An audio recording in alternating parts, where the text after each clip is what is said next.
Natin ang langis, ATF, kinokondisyon natin lahat. Gulong, loob, pintura, kinokondisyon po natin yan lahat. Bago natin mapakawala ng sasakyan.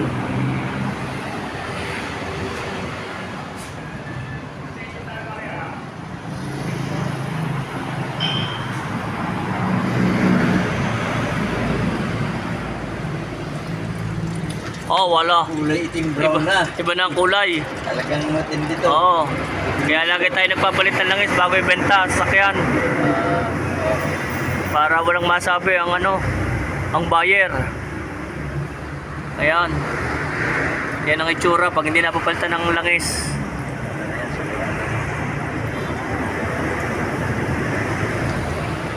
Ito ang ating papalit na langis.